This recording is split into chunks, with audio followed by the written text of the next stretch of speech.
E aí, vamos mergulhar hoje no universo da gestão de projetos. A gente vai descobrir como essa disciplina ajuda a organizar as ideias e a transformar tudo aquilo que a gente imagina em resultados de verdade. Bora começar? Então, a grande pergunta que guia a nossa conversa é essa, né? Como é que a gente pega algo que está só na nossa cabeça e traz para o mundo real de um jeito organizado, eficiente? É exatamente para isso que serve a gestão de projetos. Bom, para a gente começar com o pé direito, vamos alinhar o conceito mais básico de todos. Afinal, o que define um projeto? Pensa num projeto como se fosse uma missão especial, sabe? Ele tem duas características que são, assim, fundamentais.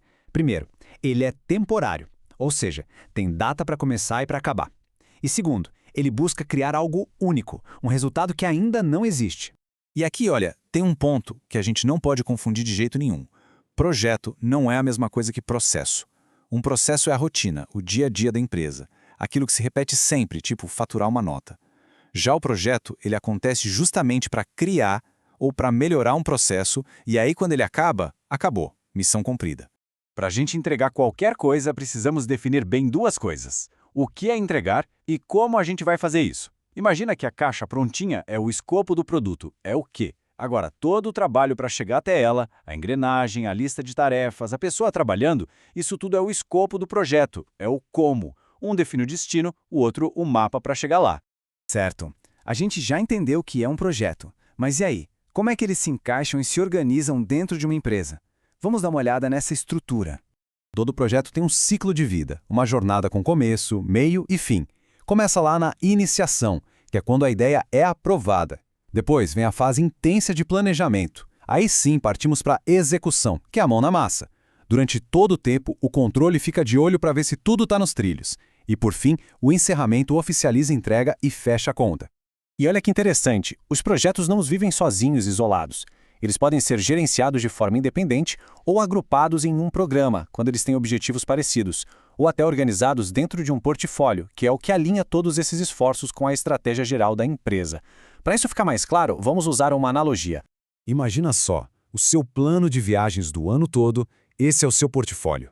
A viagem para a Europa, que tem vários destinos, é um programa. E a visita à Itália, especificamente, isso é um projeto dentro desse programa. Ficou mais simples, né?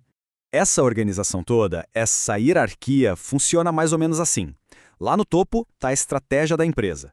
O portfólio vem logo abaixo, traduzindo essa estratégia em ações. Essas ações se dividem em programas e, finalmente, chegam nos projetos, que é o que a equipe faz acontecer no dia a dia. Bom, todo projeto tem suas regras e, claro, seus jogadores. Vamos conhecer agora quem são os principais envolvidos e quais são as referências que guiam todo esse trabalho. Com certeza você já ouviu essa palavra stakeholder. É um nome chique para falar de qualquer pessoa ou grupo que tem algum interesse no projeto. Pode ser o cliente, a equipe, o governo, um fornecedor, enfim, é todo mundo que pode ser afetado pelo projeto ou que pode afetar o projeto. E a gente pode dividir essa turma em dois grandes grupos. Os stakeholders internos, que são de casa, como a equipe e os gerentes. E os externos, que estão do lado de fora, tipo clientes, fornecedores e até a comunidade. E todos eles são super importantes para o sucesso do projeto. E no mundo da gestão de projetos, tem duas referências que são globais. O PMI, que é o Project Management Institute, é a principal associação de gerentes de projeto do mundo, e é o PMI que publica o PMBOK, o guia com o corpo de conhecimento sobre o assunto. E aqui está o pulo do gato. O PMBOK não é um manual de regras, uma receita de bolo que todo mundo tem que seguir à risca. Não. Ele é um guia com as melhores práticas do mercado. Cada empresa pega essa base e cria sua própria metodologia, adaptada para a sua realidade. Beleza, já entendemos os conceitos. Agora vamos falar de algumas ferramentas práticas que transformam o planejamento num verdadeiro mapa para o sucesso. Pensa na linha de base, ou baseline, como se fosse uma fotografia do plano original. Quando a gente termina de planejar, a gente tira essa foto. E aí, durante a execução do projeto, a gente vai comparando o que está acontecendo na realidade com essa foto original, para ver se a gente continua no caminho certo. E não é uma foto só, não. São 3 fotos principais que a gente precisa guardar.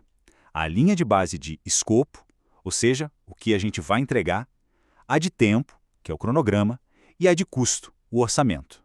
Essas 3 formam a famosa restrição tripla, porque se a gente mexe em uma, quase sempre as outras 2 também são impactadas.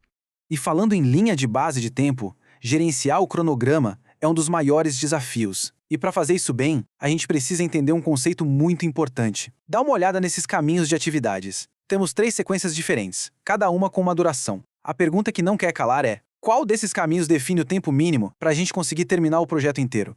E a resposta para esse quebra-cabeça está num conceito chamado caminho crítico. Parece até meio contraditório, né? Mas é a sequência de tarefas mais longa que determina o tempo mínimo para terminar o projeto. Por quê? Porque qualquer atrasinho numa tarefa do caminho crítico atrasa o projeto inteiro. Não tem para onde correr.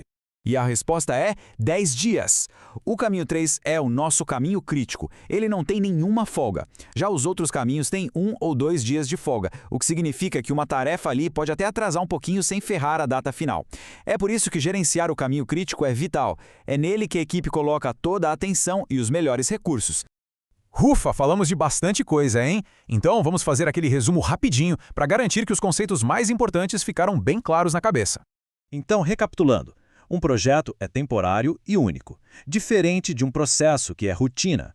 Escopo é o que e o como a gente vai fazer. Stakeholders são todas as partes interessadas. Linha de base é a fotografia do nosso plano. E caminho crítico é aquela sequência de tarefas que não pode atrasar de jeito nenhum.